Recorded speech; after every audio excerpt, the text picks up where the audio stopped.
pas venir comme ça et vous déranger, mais qui a ramené le cousin de Pikachu dans Dragon Ball Super? Parce que ce que j'ai vu aujourd'hui, c'est pas un combattant, c'est pas une création de Akira Toriyama. C'est un Pokémon fait par Satoshi Tajiri. C'est obligé, c'est un cousin de Pikachu, rien d'autre.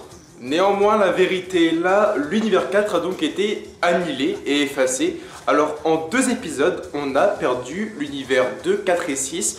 En 2 épisodes, on a vu 3 univers se faire effacer.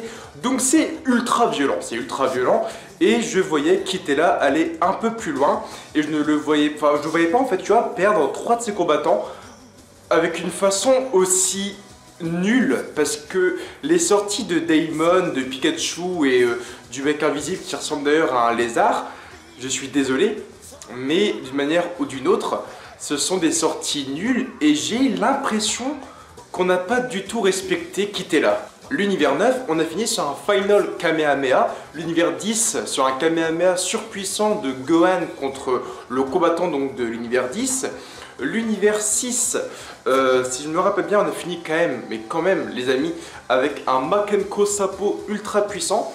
On a fini l'univers numéro 2 avec un Kamehameha ultra puissant aussi, donc Goku et Gohan. Et là, on finit avec C17 qui se prend pour Captain Tsubasa de Olive et Tom et qui se tape un petit foot. Tu vois, c'est pas le même niveau et j'ai l'impression que Kitela n'a pas du tout été respecté. Et c'est dommage. Donc, que tu le veuilles ou non, il reste maintenant 3 Akaishin en route et en compétition. Vermoud, Beerus et Mosco. Et je ne pensais pas du tout que Mosco irait aussi loin. Et il faut se mettre aussi un truc en tête, selon moi, c'est que les univers qui restent en dernier ne sont pas les plus puissants. Ce ne sont pas les plus puissants, ça il faut se dire carrément. Je pense que l'univers donc de Mosco a des grandes capacités, mais il aurait pu être éliminé bien avant si il avait eu des combats plus importants. Parce que l'univers de Mosco est donc des robots, des cyborgs, ils n'ont pas eu en fait des combats importants. Ils sont encore 5 dans leur équipe et on ne les a pas vraiment vus avoir de grands combats. Donc c'est un peu l'un des univers qui reste caché derrière des cailloux et qui apparaît seulement à la fin. Bah, comme Kitela a fait d'ailleurs avec Daemon et ses autres petits combattants. L'univers 6, lui, il est sorti très tôt avec Hit, Kiabe, Frost, Kale, Caulifla, les 2 Namekusei, Seonelu et Perina, qui avaient quand même des gros niveaux, on va quand même être d'accord. Sauf le Docteur Rota, lui on sait pas trop à quoi il a servi à part... à rien. L'univers 6 est selon moi dans les 3 plus puissants univers avec le 7 et le 11. Mais malheureusement, l'univers de Champa est tombé sur des combattants super puissants. Frost et Kiabe ont été éliminés par Freezer. Freezer, c'est pas n'importe qui. Hit a été éliminé par Jiren directement, sans oublier Kale et Caulifla qui ont été éliminés par Goku Ultra Instinct. Et je vais passer tous les autres qui ont quand même été éliminés par des persos vraiment badass. Botamo par Gohan, mais aussi Magetta par Vegeta.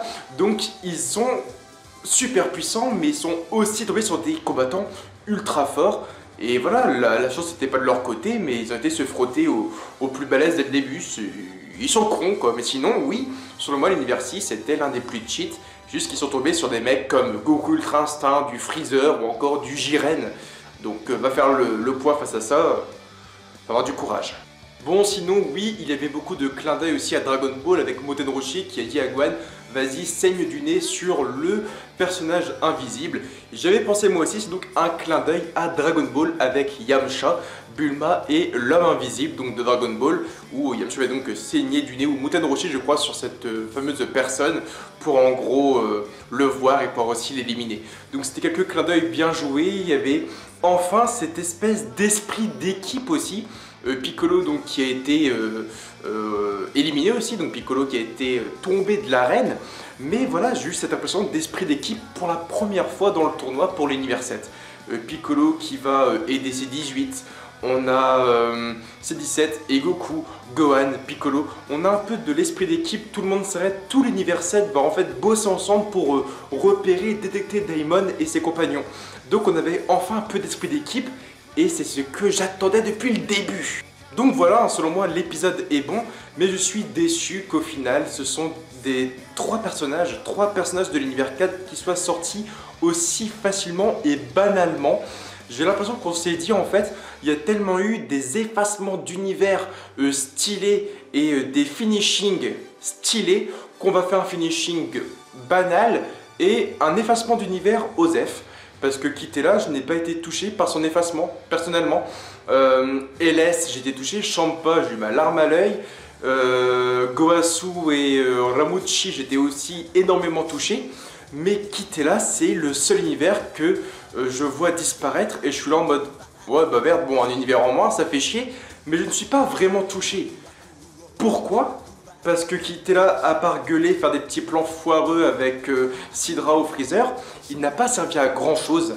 Et j'espère que dans le manga papier, il sera un peu plus important, parce qu'il fait pour l'instant partie des plus puissants Akaishin physiquement avec Beerus. Nous, on se retrouve dimanche prochain pour l'épisode 120 de Dragon Ball Super avec l'univers donc de Mosco qui vont fusionner ensemble pour faire en gros un Quatra robot. En gros, c'est 4 robots qui vont fusionner ensemble pour faire un robot ultra cheat face à Gohan. Donc, est-ce qu'on peut utiliser le terme fusion? Je ne pense pas, car c'est un ensemble. Ce sont des robots qui s'emboîtent, un peu comme un grand mecha ou un peu dans le style de Power Rangers si tu veux.